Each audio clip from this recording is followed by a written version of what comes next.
Representative Broad.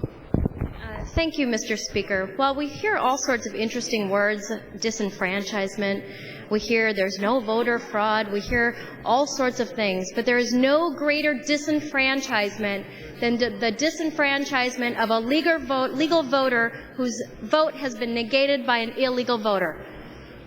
Legal voters need to have their votes counted, and that's what voter security is all about. There are 14 instances in Minnesota, 14 instances of people who have voted in our state in the 2004 election who have visa expiration dates. You don't have a visa expiration date if you're a citizen. It just doesn't make sense. So this theory about there being no voter fraud is just simply wrong. It's a nice talking point. It's a nice way of deflecting the issue, but the facts are that there is voter fraud out there. You can put your head in the sand and pull the ostrich approach. Representative Solberg, I have a lot of respect for you, but the fact of the matter is if you suggest that we shouldn't do anything until we have a huge section of voter fraud in this state, I reject it. I absolutely reject it. So when you look at the 14 voters who have voted illegally in our state, I suppose you can say, well, it's not that many people, it's 0.995. But the fact of the matter is that those 14 people disenfranchised legal votes in Minnesota. They disenfranchised legal voters. It's not nothing. I find it very interesting that people want to negate or downplay the fact that legal voters are not having their votes counted. It's nothing to scoff at. It's important. It's the basis of our democracy.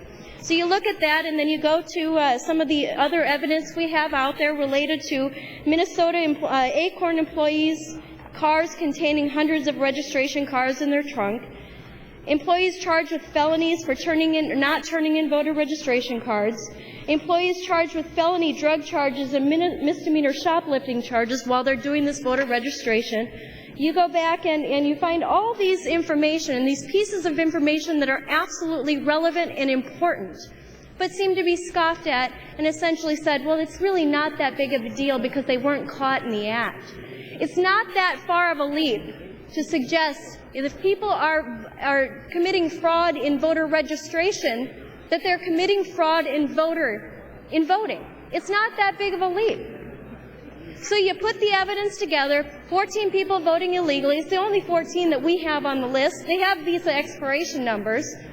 People are voting or are committing fraud in terms of voter registration cards. Put that together with the fact that some folks in this body want to say it's really not that big of a deal. We don't want to disenfranchise all those other folks. Tell that to the people who got their votes negated. That's what we're talking about. We want a system that's secure. We want people to be assured that when they go vote, that their vote is counted. It's not a huge barrier. It's not a significant standard. All we want is information. All we want is an ID. You have to have an ID for most of what we do. It just makes sense. This is no different. This is absolutely no different. And this is what we should be doing.